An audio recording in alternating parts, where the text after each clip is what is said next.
Okay, so this is going to be my labor and delivery vlog.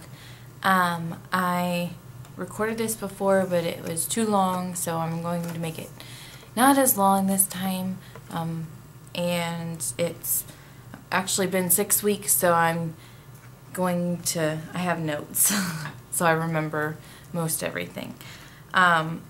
So Friday, November 2nd, I started having contractions around 4 p.m.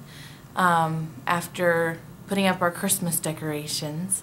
We put them up early because my mom was here and we had nothing else to do because the baby was a week and a day late. So we did that. That put me into labor.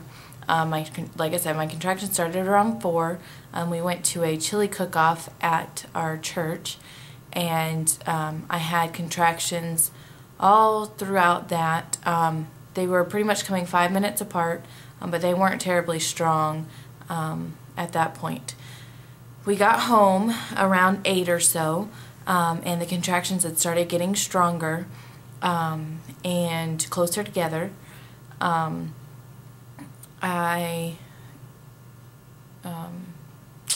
They were getting, wow, sorry. They were getting stronger, and I decided to lay down and try and rest. At this point it was around 9 or so, and I had been having contractions every 2 minutes, lasting, sorry, I thought I heard the baby crying, lasting 1 to 1.5 minutes long, and that had been going on for the last 2 hours. So I tried to lay down and they got stronger and it was worse. I could not lay down. Later I realized it was, with not having my feet grounded, the contractions were worse. So like when I was laying in bed, anytime I wasn't like, didn't have my feet planted on the ground. So anyways, I called my midwife, told her what was happening. She said it sounded like early labor and to stay at home as long as possible. I did want to do a natural birth at a birthing center, so you know they recommend to do most of your labor at home.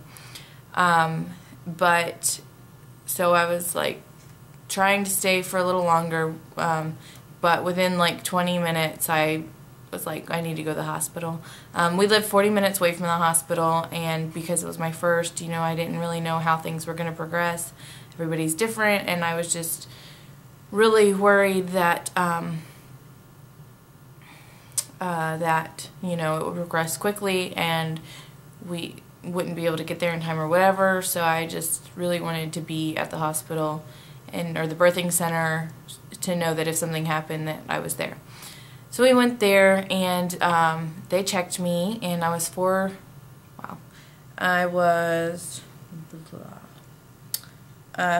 centimeters dilated and 80% effaced.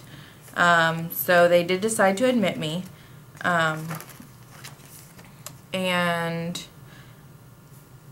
let's see.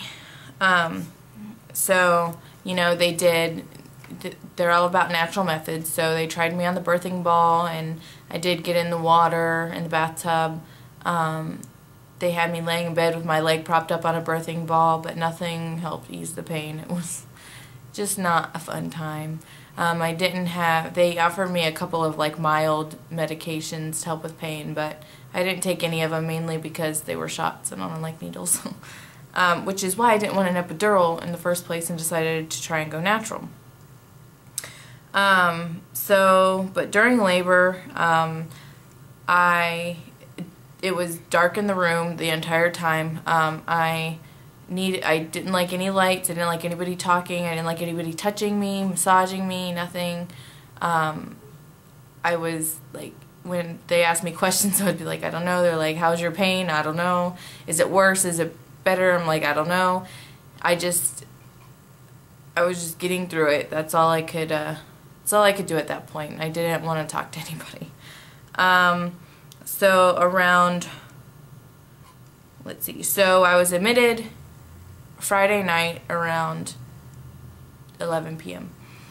About 1:30 p.m. on Saturday, they checked me, and I had only progressed to a 6 at that point, and so they decided to break my water.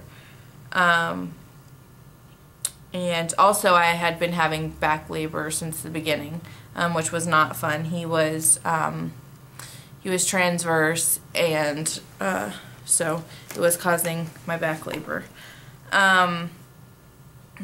So let's see. So they broke my water, and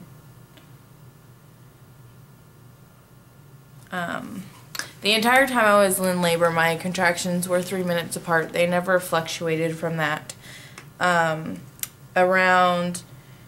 9:30 p.m. on Saturday, I had still not progressed at all, so they decided, or they strongly suggested, that I get an epidural and they do Pitocin.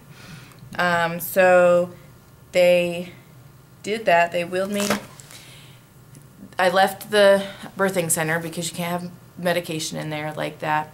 And so I went into regular labor and delivery, and they gave me the epidural, and then they decided to try and see if I would progress on my own, because with the epidural, you know, you can relax, so sometimes that helps things move along.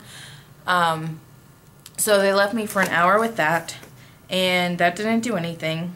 So they started me on Pitocin, and they were hoping that that would progress me, but they left me for about 2 hours with that and did nothing. I didn't progress at all. I think I progressed from a 6 to a 7.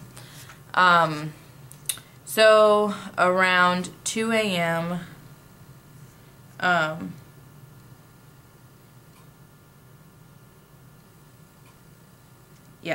Around 2 a.m. they had been monitoring like my heart rate and everything, of course, and my contractions, and every time I had a contraction, the baby's heart rate would go down at the end of the contraction. And so they were worried about that. I started to have a fever. I was showing signs of infection, so they were worried that the baby would have an infection, and so they really wanted to go ahead and get him out, since going naturally was not working for me. So they strongly suggested a C-section. When I say strongly suggest, they basically said it was my choice, but if I didn't do it, it could harm me or the baby. So really, like, I'm going to choose not to do it.